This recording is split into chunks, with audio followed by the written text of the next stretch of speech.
logistical challenges to access to inputs and or supplies, to even consumption. So for example, we can national regulation on consumer access to certain goods and services, so on and so forth. The idea is that once you start breaking down some of these elements, you realize that the trouble with global production networks is actually indeed very troublesome.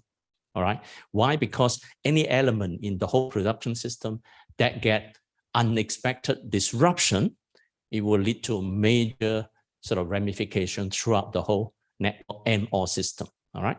So this is not something that you can easily avoid. You can predict in advance.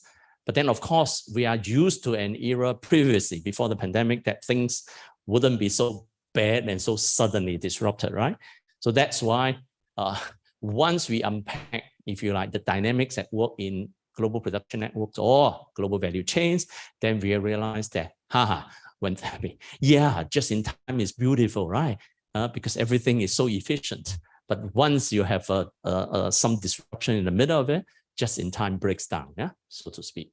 So in terms of going back to understanding this trouble with global production network, is that I think it's important, and this one I captured it in the EPA paper recently in 2021, by saying that we need to unpack what's happening in particular industries. So it's useful at regional studies level to unpack the specific regions you're interested in, the kind of industry, the dominant industries that are important for the region, to understand the happenings in each of the industries. Because only when you unpack those boxes, then you're able to see how certain changes, whether it's to do with risk and or to do with costs and other kind of conditions, will make significant impact to the regional happenings. So that's one. Two is that the causal drivers I've explained to you just now has to be sort of considered in total. So for today's purpose, I can't go into all of it. I show you the risk part. There is also to do with cost, to do with market, to do with finance or financialization. So in all those aspects need to be looked into. And finally is the issue of the state. Now, the state used to be an enabler in global production. And in more recent years, and of course in the post-pandemic era, the state could be a major constraint. All right. So much so that I think in the minds of many of the executives involved in global production, the state is no longer just sort of a secondary concern, right? So government regulation, industrial policies can make a significant difference to how companies organize their global production activities. So it's in that sense that some of these elements in our paper in the Journal of Economic Geography, we've outlined how to understand GPN and development of a region, we need to look at the state as an GPN actor in its own right now, right? Rather than something outside of GPN activities, we look at the kind of strategic coupling in order to see how some of those couplings that can be terribly disrupted through by unexpected risk. In my regional studies paper, which came out of the regional studies annual lecture, I've given you one example of showing how, if you like, the GPN activities of Taiwan is intimately linked to the sort of GPN activities of, say, a HP, Hewlett Packard in Silicon Valley on the left. So you will find two regions of the world very intimately interconnected through specific activity arranged by, in this case, HP, the company, yeah, so on and so forth. Just a hypothetical example. Okay, so when it comes to understanding regional development, the trouble with global production networks is that we need to find out more about these three key issues in order to sort of deal with the post-pandemic challenges. One is, again, technology, I already mentioned at the beginning. Second is the network resilience issue. So some networks are more resilient than others, just like in regional studies, current big debate is about regional resilience, right? Same goes to GPN activities. So the networks are more resilient than others. Finally is the politics part. The politics of GPN can be very, very debilitating. For example, if you look at semiconductors, but on the other hand, I come from East Asia, so we are very used to state intervention. So you might have heard of, Japan, South Korea, Taiwan, even Singapore, right? The state is very big, very powerful, so on and so forth, historically. So the politics of state action is always complicated. I mean, to be fair, even in Europe, right? I mean, Western European regions, for example, there are Nordic countries that the state play much stronger role than or small states as well, so on and so forth. Okay, so in the final section, I will briefly go through some electronics example to see what might be the possibilities for, say, Central and Eastern Europe to consider. First is just to say that the electronics industry comprises of semiconductors, personal computers, mobile smartphones, if you like, and consumer electronics. There is a fifth component called industrial electronics, but not so big. By and large, if you look at electronics, it's very significant industry. If you see it as a whole, it's worth almost 20% of global merchandise exports. So it's a very, very significant industry. I know I'm in Germany. Germans love cars. Automotive industry, very important, right? But you know, automotive, soon, half of the car's value will be in electronics, right? So it's no longer just about machines. It's about the semiconductors, electronic components, and so on and so forth. So half of a car's value will be in electronics. That's why electronics will be very, very important in every single thing that we do. Now, just give you some sense of what do you mean by global production networks or value chain in electronics. Okay, just show you the semiconductor one, right? Later, I will show you the PC and smartphone one, just give you some idea. If you look at the big debate about semiconductors, you will know that in semiconductor, on the left, you have firms that design chips, but they don't make any, just like Apple. Apple does design the chip, but doesn't make the chip. On the right-hand side, IDM refers to firms that design and make their own chips, such as Intel and Samsung, all right? So you have two kinds. For those that do not make their chips, they have to outsource. So they outsource, for example, Apple, AMD, or NVIDIA will outsource to Taiwanese, such as TSMC, Taiwan Semiconductor Manufacturing Corporation, or Samsung Foundry. Samsung does also sort of third-party manufacturing. And then on the right-hand side, they make their own. But what is important is that you also have to look at the middle, all right? To enable the production of chips and design of chips, you need all kinds of highly specialized software and hardware and inputs. Every of this thing has very small number of suppliers, anything from 1 to 3, all right? So in other words, if you want to do chip making, nobody, no country can do the entire value chain of semiconductor manufacturing. It's just not possible. So because of that, semiconductor manufacturing by definition is very global. All right, you will see that you need equipment, you need chemicals, you need all kinds of things. And we don't look at just the bottom part, all right? So the one that you need most important one, this is really the current fight, is ASML on the right, which makes that gigantic machine. You look at the human in blue, that's the human, and the machine is gigantic. All right, I'm in Germany, so Germany makes a central component in that machine known as Zeiss lens. The lens is this very big lens, like the piano size, that go into that machine, the purple color part, all right? And that purple color will be the light that shines through the Zeiss lens. And there are only so many German workers, highly skilled, who can polish. And about 50 units of the lens can be made per year that go into the ASML machine. That photocopying machine is worth 200 million euro, all right? And that's the machine that China is not able to buy, and hence China cannot develop beyond a certain level of sophistication. This will be a simple illustration of your smartphone and notebook computers on the left and right. Again, you have leading brand names, whatever brand you have. But it's very interesting that even in the same segment, smartphone, for example, Apple doesn't make a single phone, right? Samsung makes all of its own phone. Okay, then you have Apple computers. Again, Apple doesn't make a single computer or outsourced to Taiwanese. And then you have Lenovo from China, which is currently the biggest, makes about half of its notebooks in-house. So you have a mix of different ways of organizing production networks. That's all I'm trying to tell you. And hence, you have many different opportunities to kind of capture some parts of that value chain activities in different regions of the world. Yes, there is a great deal of concentration in East Asia. This kind of map illustrates how global it is in the case of the chip design. You have Silicon Valley, design the chip, manufacturing taking place in East Asia, and then put into the devices that go into your smartphone and machines assemble, say, in Asia, and of course sell to worldwide. Yeah, and then Veldhoven is where ASML is based. That makes that sophisticated machine, which is absolutely necessary because it's like the photocopying machine in the most advanced chip making. So that machine, ASML is the monopoly currently, the 200 million euro machine, I remember. Okay, so what's in for you? Now, what we know from empirical research is that, interestingly, electronics is not all assembled in China or Asia. Certain segments of electronics are highly globalized in production, such as desktop computer. So desktop computer is, China assemble no more than half of the world's desktop, right? In smartphone, there are again many small scale manufacturers in different parts of the world. In TV is quite big.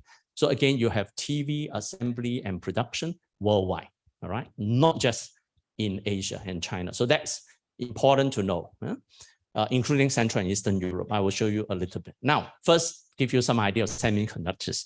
Semiconductor is indeed highly concentrated. There is almost nothing in Central and Eastern Europe. There is quite a lot in Western Europe, partly historically associated with Siemens, which is today's Infineon, then Philips from the Netherlands, today is NXP, and as well as, of course, the same company that remains the same, ST Micro from France, Italy, joint venture. All right, so these are the three big European semiconductor manufacturing. In my paper in economic geography recently, I've got this table. If you look at Europe, all right, for today's purpose, you don't bother with the type of chips, logic, memory, and foundry chips. But if you look at Europe, 2018 data, Europe's total semiconductor manufacturing is about 1019, underlined in red. 1019 means out of 1,000. So it's about 1 million wafer per month. You make 1 million wafer, 8-inch wafer per month. That's the measurement, all right, we use. Total capacity. The whole of Europe add up is about the same. Singapore is actually slightly more. So in other words, we are a little city in Asia.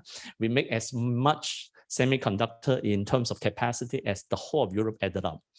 And you can imagine something is wrong there, isn't it?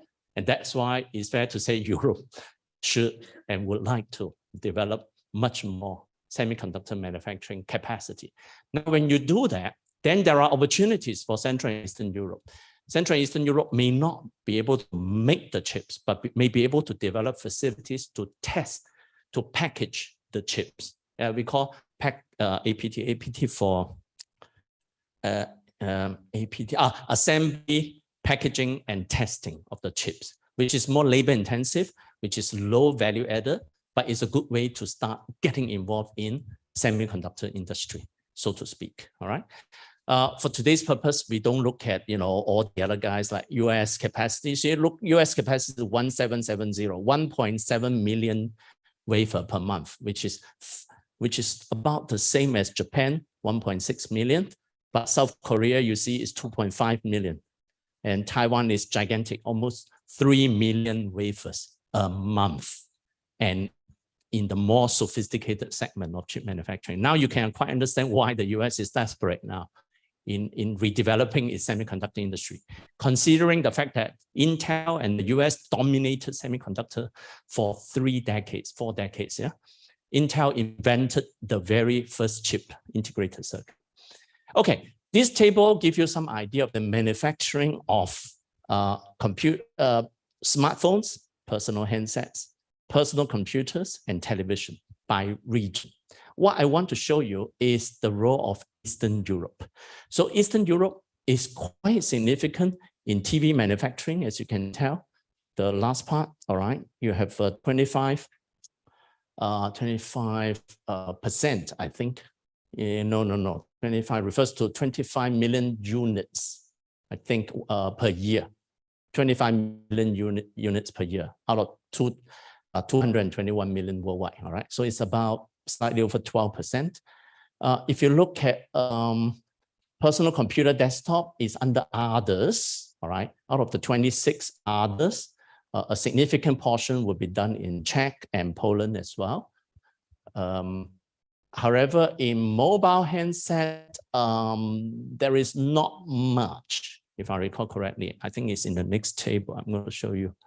Now, this is in top 6 desktop PC, all right? So desktop PC, you will see that in Czech, assembled by a Taiwanese company called Foxconn. Foxconn, you might have heard of, the primary assembler of iPhone in China. Yeah, but Foxconn has worldwide factories, including in Czech Republic on the right-hand side, Foxconn. Of course, the production numbers may change because my data is up to 2015, 2018 for HP. So Foxconn's assembly of HP in Czech Republic for the European market. If you look at in-house production, Lenovo on the left also has in-house production facility in Poland, right, which is the right-hand side picture.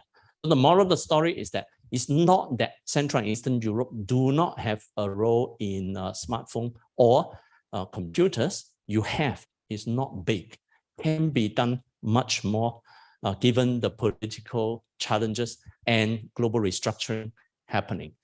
If you look at TV production, look at the right-hand side, right? 20 million TV assembled in the Foxconn factory in I think it's in Slovakia, all right? And even there is a specific celebration, a milestone achieved, so to speak. If you look at in-house production, Samsung has in-house production in Eastern Europe, in TV, and so on and so forth. So the moral of the story is, again, there are certain elements of the global electronics industry that Central and Eastern Europe have already played some role in global production networks. Of course, those roles can be greatly enhanced for the following reasons.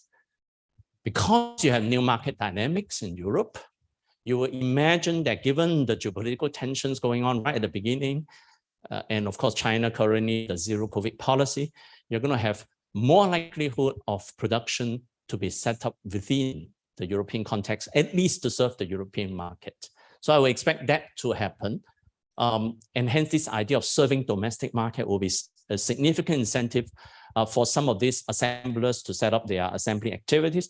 But then that equally will pull in some of the suppliers and ecosystem development through, of course, necessary local and regional or even national state policies in support of those industrial development strategies. The EU has to be seen as a significant domestic market for ICT products, increasingly pulling out from some parts of Asia. And market access could be a critical issue, subject to, again, regulatory changes, which will in turn enhance, I would imagine, possibility for Central and Eastern Europe to insert into global production networks. So I think this is the last slide whereby I would sort of make some suggestions when it comes to possible policy considerations, kind of bearing in mind some of the success stories in East Asia, right? So developing industries is not about having entire value chain in one location or even the whole continent. It's about specializing in specific niches. It's kind of the idea not too far from smart specialization, right? I mean, in the European, I think when I say smart specialization, most Europe-based colleagues here will easily understand. So in Asia, I have to explain to them what smart specialization means, all right? In Europe, I don't think I need to do that, all right? But the idea of insertion is into global production networks is to kind of find the right smart segment for the European regions and localities to go in. Asia has been lucky through a combination of historical factors, which I can't go into great detail, but Asia was selected in early days for the internationalization, for example, of American electronics firms. That in turn leads to economies like Taiwan, Singapore, to benefit from those early internationalization. South Korea copied from the Japanese model and managed to develop very large companies, all right?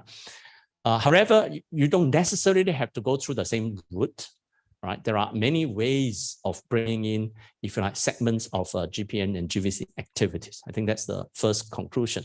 Second is to say nationalization wouldn't work, all right?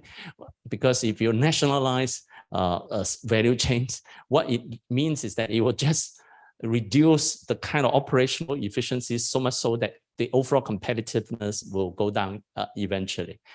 So nationalization generally speaking, don't work well, all right? Except maybe in, say, critical medical supply during the most pressing moments of COVID, so to speak. But even in chip supply issues, it's not going to work because every factory takes 2 to 3 years to build in semiconductor manufacturing. Now, we know the China-centric global production model is going to be changed. That is for sure. But how much change? We are still observing. Nobody can tell you a conclusive answer. But what is clear is that more and more firms, governments, customers want diversification from China-only production model. So in that sense, there is great opportunity, even for me from Singapore, to say that in Southeast Asia, we can benefit from that China +1, +2, +3 model. So much so that Vietnam, for example, is the classic example of having benefited from, if you like, diversification from China. But I cannot see any reason why Central and Eastern Europe cannot also, if you like, take this opportunity to capture that, if you like, exit from China, not complete exit, but some exit out of China, right? But that requires the kind of pro-ecosystem development approach. The idea is that you need to develop a certain production ecosystem in the industry that the locality and regions want to specialize in, because without which it's very difficult to bring in some of these production activities. So I think my overall conclusion is to say that given our conference theme on global dynamics, I think global dynamics currently are not so in favor of concentration in a particular location. Indeed, global dynamics in the past 2 or 3 years have shown us that there is a great deal of possibilities for new localities and regions, such as Central and Eastern Europe, to play a greater role in global production activities in the industries that you have not gone into it in great detail yet. Of course, Western Europe has its own interests and so on and so forth. And here we are somewhere in between, in the middle. So I think in that sense, I personally, I feel European regions as a whole should have much greater presence in the global electronics industry. There is no reason not to, all right? So with that, I thank you. And we have time for Q&A. I bring the mic back to Joseph to chair it.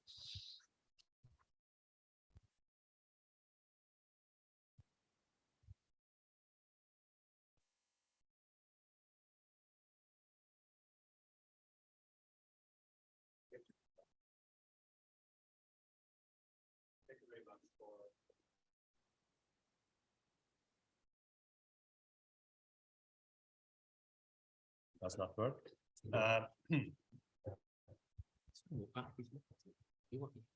Yes, thank you. Thank you very much. Thank you very much, Henry, for this thoughtful lecture, and especially linking your experience in the electronic industry research to Central and Eastern Europe, showing up also what possibilities are for this region in a future, maybe new international division of labor. So the floor is open for questions, and please, should I bring the microphone to you, or there is a microphone in the room? Please, I don't think so that the moderator will be needed, so that the questions can flow, and Henry will answer them. Hello, Nadia Johannesova from the Czech Republic. Thank you for an interesting presentation. But from another perspective, don't you think that one of the troubles with these global value chains is also environmental costs caused by the transport of all these parts, semiconductors, and so on? And the second question is, when you speak about efficiency, isn't it true that, on the other hand, efficiency may mean externalization of costs onto communities, onto nature, onto workers? Thank you. Okay, maybe I just go one by one then, if that's. First is to answer, I don't particularly research on the environmental impact of GPN activities. There are many studies of environmental sustainabilities. My colleagues in the GVC group, for example. My own reading of the literature is that, okay, of course, everything we do has environmental costs, question is how much more, generally in academic terms, we say, what's the counterfactuality? In other words, if you want your iPhone, then what will be the other scenario if the iPhone production is organized differently? Yeah, so we call counterfactuality. It seems that global production currently, at least in the electronics industry I'm familiar with, is to say that there are greater initiatives to protect the environment through, for example, the minerals use. So there are environmental certifications in the inputs segment of global electronics. In terms of the factories you're looking at, then there are bound to be having environmental impact in terms of emission, in terms of course, fuel consumption, if you like, distance travel, and so on and so forth. So I will not deny that there are environmental implications with regard to production taking place beyond all in one place.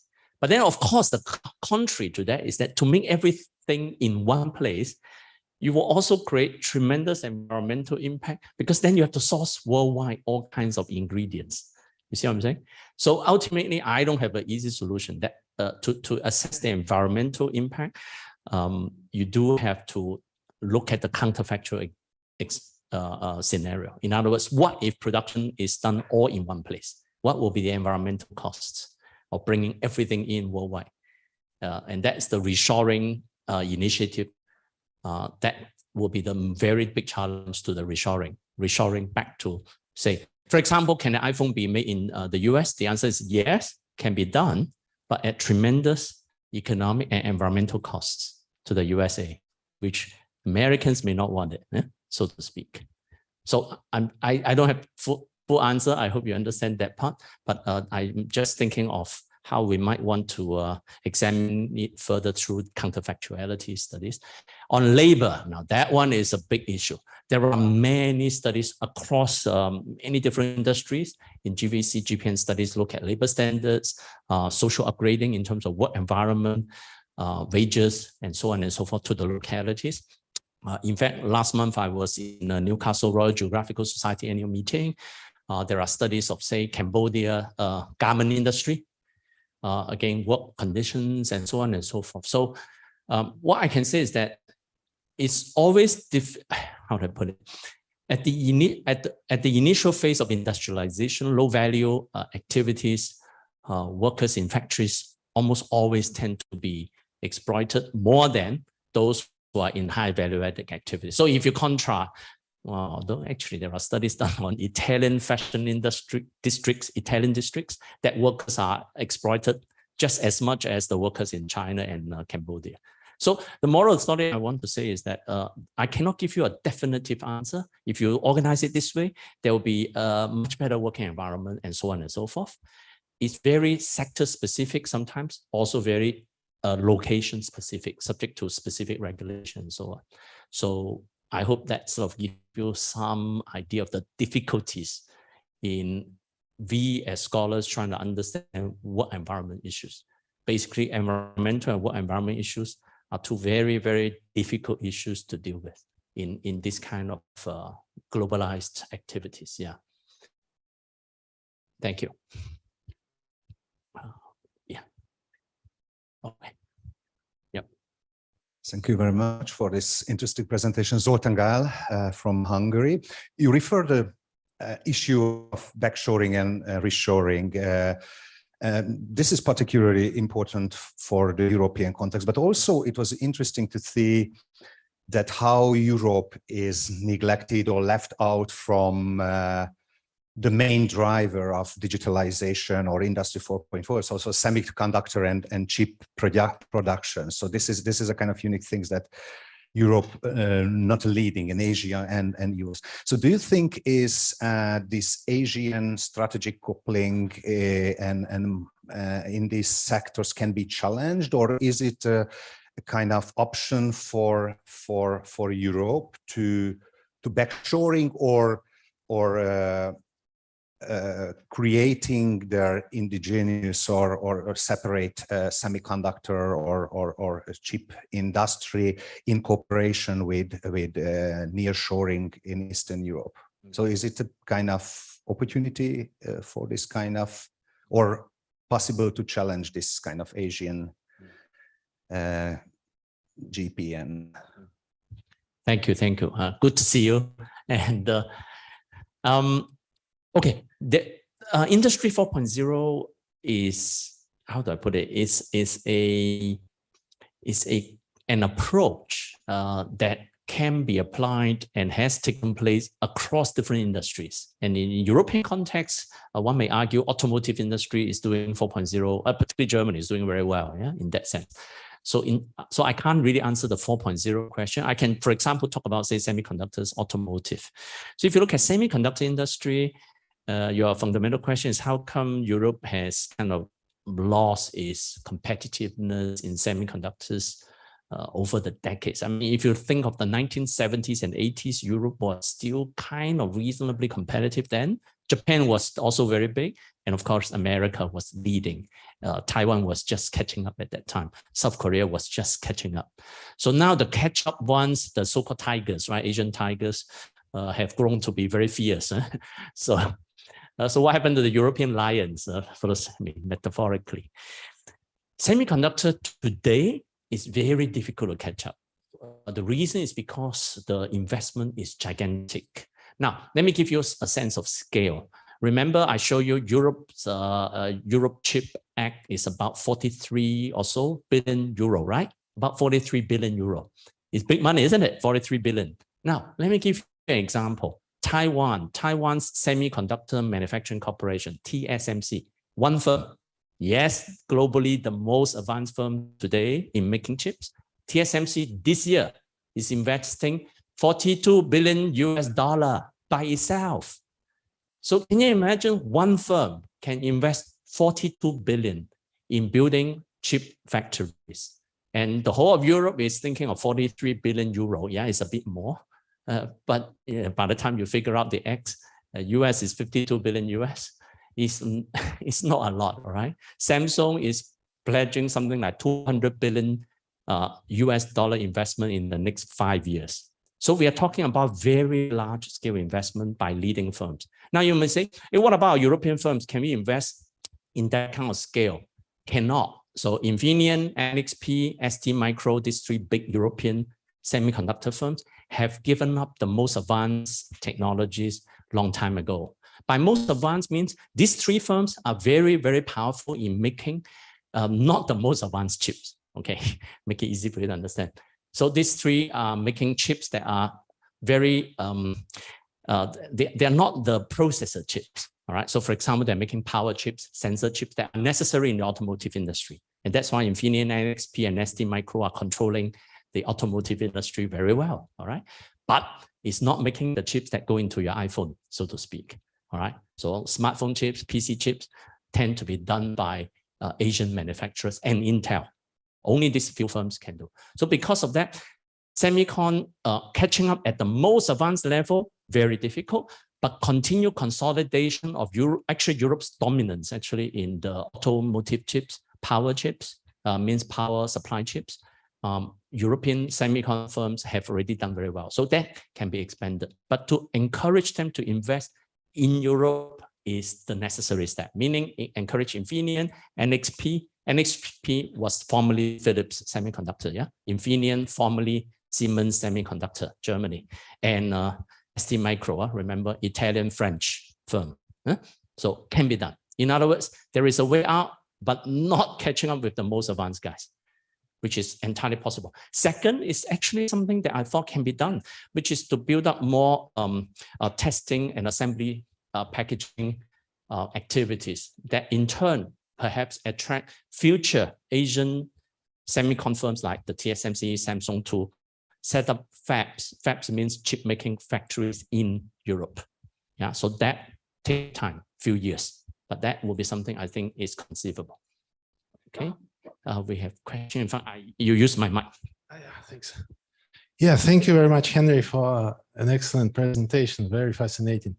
I'm Nadir Kinossian from Leibniz Institute for Regional Geography. I find it fascinating that, you know, it takes a major shock, like shortage of supply and, you know, absence of units that, you know, countries start thinking about nationalization or reshoring, as well as, you know, took Gazprom to cut off gas supply, that Germany starts thinking about how to replace it. So it's kind of shows how limited understanding of risk in the model world is. Do you have any explanation for that? Thanks. Thank you. Thank you for the very important question. It's fair to say this whole idea of kind of globalization unlimited was kind of assumed, right? Until until Donald Trump imposed tariffs, right? 2016 onwards on China. By then, of course, as you remember, Donald Trump also imposed some tariffs on certain segments of European industries. Yeah. So by then we realized, the US also can play cheat, because we expected the US to be very open, liberal, neoliberalized, market oriented. So if you look at the world economy since 2016, major powers like the US started, if you like, not following the WTO, World Trade Organization sort of free trade regime of the world. Then we realized that actually many production network supply chains across the world can be disrupted through government policies, one way or another. Yeah. Now, how to deal with that? And I think, to be fair, whether we consumers or politicians or economic actors have learned the lesson. You're not going to go back to the so-called just-in-time system that everything is so exact in different locations across the world and everything so well coordinated. It's not going to work anymore. I think nobody realistically expects this to happen again in the next 10 years. And that's why it creates currently all kinds of opportunities for kind of rethinking, remapping production activities worldwide, that in turn create opportunities for every locality and regions to secure more, sort of pull down more of those kind of global flows, so to speak. So in that sense, well, the Chinese saying always that there is a crisis, but there is also opportunity, right? So the crisis is crisis of global production, opportunities for local and regional transformations. That's probably something that we will be able to study in greater detail, of course, through unique actual empirical work to do this. Yeah, currently, we are talking in theoretical terms. I can say a bit about electronics, given I'm familiar with it. But having said that, there are many other industries which will experience this global restructuring at the industry level, primarily due to this risk factor. Risk is not just geopolitical, but also environmental as well, so on and so forth. So, yeah, I mean, we will have a lot more to study, opportunities for academics too, in that sense. Yeah. Otherwise, we got no topics to study, right? So, okay, I pass the mic back to. Maybe we can use your mic there. Yeah. Thank you very much. Tadeusz Stryjakiewicz, Adam Mickiewicz University in Poznań, in Poland. I too was impressed by your presentation. Thank you very much. At the end of your presentation, you have mentioned new opportunities for strategic coupling in Central and Eastern Europe countries. My question is, don't you think that the recent geopolitical events, especially the war in Ukraine, can reduce or weaken these opportunities for the whole region of Central and Eastern Europe? What is your opinion in this matter? Thank you. I suppose you raise this probably from a kind of security perspective, right? Right. Which I presume it has to be addressed by national governments and the EU, because national security is fundamental. Without security, nothing we can talk about. But having said that, it also should not preclude economic planners, regional planners from thinking about sort of different scenarios, right? Scenarios such as, well, of course, the best scenario will be Russia will be kicked out of Ukraine completely, right? Otherwise, at least wouldn't have advanced beyond what it is now. So in that scenario, there is no reason why Central and Eastern Europe cannot try to capture more of the reshuffling of activities on a global scale. So in that sense, I would say kind of none of us can predict what ultimately will happen in 5 to 10 years' time, but that shouldn't sort of stop us from taking so-called preemptive measures to develop, if you like, opportunities for local and regions in the respective countries. Yeah. So I wouldn't want to say the security uncertainty will have dampened Central and Eastern Europeans' opportunities, because I'm still thinking that Europe, being a big market, may over time reduce its dependency from, say, importing from, say, Asia, which is entirely possible, right? And in that sense, you have a very big home market in Central and Eastern Europe for the entire European market. Because we cannot also be sure the world trade regime may also change over time. So in that sense, that I see no reason why. In fact, this is a good moment for Central and Eastern Europe to do it. This is perhaps as good a moment as it can be. Yeah. Otherwise, imagine 5 years ago, Central and Eastern Europe say, oh, we want to develop all these new industries. That would be tough because China was so dominant at that time. See what I'm saying? This is the time when there is scope for thinking of moving beyond China. It's in that sense that there are opportunities for many of us, so to speak. Yeah. Okay. There is one over there and then one over here later. Yeah.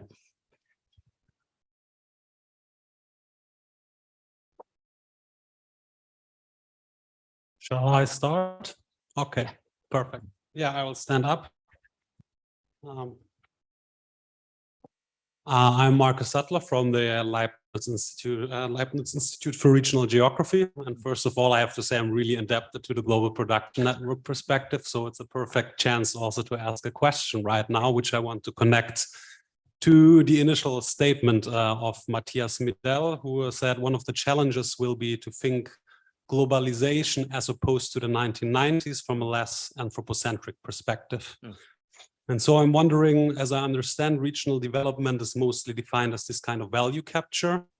And to what extent the idea about value capture as articulated in GPN wants to and can also tackle this problem of a less anthropocentric perspective of what it means to have regional development. Can you just say a few more words about your interpretation of the anthropocentric? Yeah. Okay, no, I can just say, for example, I also read Dickens' Global Shift, like probably many economic geographers, and there is this whole, let's say, trinity in GPN about value creation, enhancement, and capture. And then you have this one chapter, for example, inside that book where he also talks about value destruction and where he talks about the environmental effects in let's say GPNs. And here I just think that the focus or the value term that is employed might be, I'm not sure, it might be very much still into this metaphysics of human mastery over nature, where basically the value of nature is not valued at all, where most of the value is designed or goes towards human labor. And I'm just wondering this perspective, to what extent also the GPN, which emerged in precisely this more anthropocentric epoch, how it could tackle this call for having, let's say, a less anthropocentric take also on globalization. Okay, I get it better now. Thank you. Because when you first mentioned anthropocentric, I thought you're talking about post-humanism. In critical human geography, it's quite hot now, talking about post-humanism stuff. So lately, I've been looking into a philosophy of the human geography. So I have another book, which is nothing to do with this electronic stuff. Yeah. Okay. And tying back to the first question, also about environmental costs of all these new activities, it's fair to say current general thinking on economic development doesn't take into environmental costs, climate change as much as it should be. That one is clear, straightforward. We means those of us who do economic analysis tend to be guilty of that. The biggest difficulty, of course, is how to account for environmental conditions and so I don't have a unique, as I said earlier in answer to the first question, that I don't have unique insights into this. I mean, now that I'm pressed to deal with this question, I have to say, we as consumers, personally, I think it has to be done through regulatory means. I mean, I cannot think of, I mean, we can do moral persuasion. People consume locally, consume less, throw away your smartphone. At the end of the day, then you say, oh, I needed to contact my family members. So I think human nature-wise, I don't realistically think we can easily change collectively our behavior. We can change individually, but I can only think of regulatory means. Really means that regulatory constraints on global production activities that require environmental costs to be fully accounted for. So, for example, you measure, I think in certain European supermarkets, you actually have the mileage travel of that bottle of milk, let's say, so much so that then consumers will be able to choose, if you like, the less mile traveled products, so on and so forth. So all these have to go through regulatory means in order to kind of, almost like the next phone you buy, you will know the environmental cost. Then you will make a conscious choice to buy Apple or buy Samsung or buy another one that is actually environmentally more friendly, products, so to speak. But I have no unique insight except to say, like what I've just said, this requires a lot more careful, not just a lot more careful research. There is, as I said, GVC study that look at environmental sustainability, but tend to look at, for example, Italian wine regions. Tend to look at, if I recall correctly, what else industry to look at? Fishery industries. Tend to look at agro-food industries, because those industry environmental issues are more direct, so to speak. So hopefully I've given you some of my responses, which I fully understand is not adequate. But I hope it gives you some idea of my own thinking on this. Yeah. Okay, and then the front. Okay. Yeah, my name is Thilo. I'm part of the local organizing team, also Leibniz Institute for Regional Geography. I've been always inspired by this idea of strategic coupling, but I'm also very critical to it, particularly when you start thinking it through from a non-core economy peripheral perspective. So if you're saying, and I agree this is probably the case in the current economy, in a high-tech economy like the electronics industry, there is no other way of global organization beyond the one that we're having right now. Probably this is true for all kind of high-tech parts of the economy. Second thing, if we say to make a good life, to have a nice regional development, you need to have share of these global production networks from the higher end. But this is not a strategy that can work for the whole world. So what is the alternative? If we say these two axioms are set, so high-tech industries cannot be differently organized than global, and if we want to maintain good regional development, we have to catch as highest possible shares of the upper end of the GPN. So what's the development perspective for non-core economies? We are well placed in Europe, also in Eastern Europe. We are advanced economies. We have the training in place, we have the educational systems. It's a feasible strategy. But what's your answer, thinking this through from a non-core economy perspective? Yeah, thank you. Again, this is a very difficult question to answer as usual. I still remember maybe 5-6 years ago when I gave so-called training session to some parliamentarians of Asia-Pacific Economic Cooperation. And I think one guy from the Bhutan's Ministry of Finance official asked me, oh, so in Bhutan, can we develop semiconductors? And I said, but you are the happiest country on earth. Why do you want to bring chip making to your country? It's going to pollute your environment. You need a lot of water and electricity and so on. You know, you do what you're best at. What are you best at? I mean, one is to do tourism, so on and so forth. So the moral of the story is that whatever regions you are in, well, if you believe in smart specialization, is that you should have something that the region can do quite well in, whether presently or possibly in future. and to identify those activities. Those activities can just mean locally oriented agro-fruit production. Doesn't have to be high-tech industries. I mention high-tech because I studied those. And Taiwan used to be the peripheral economies. Even Singapore, we used to be know nothing, same thing. South Korea used to be very poor.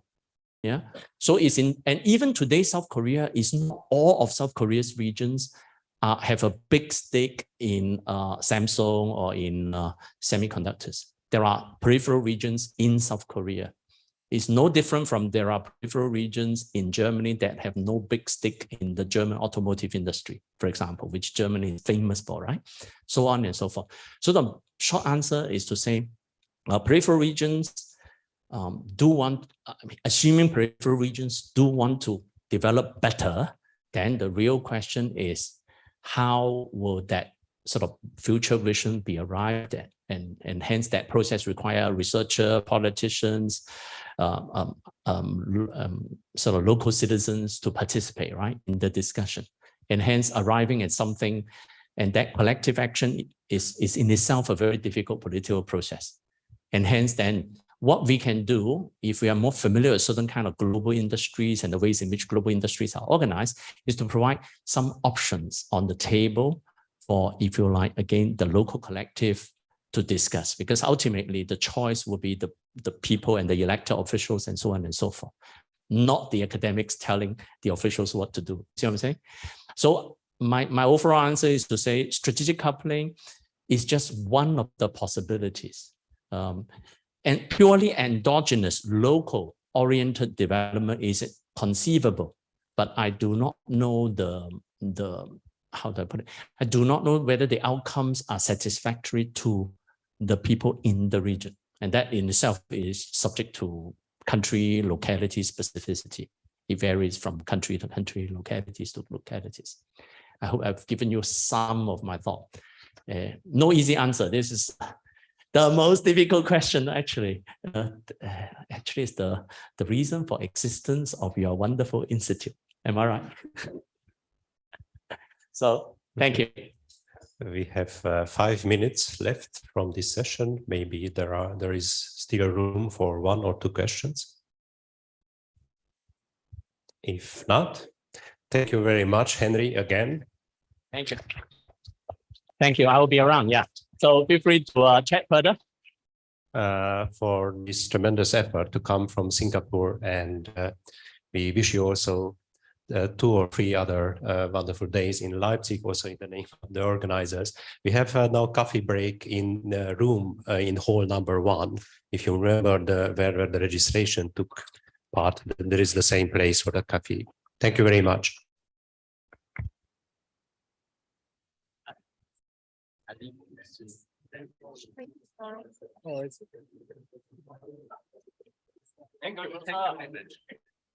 Thank you for sharing all very well.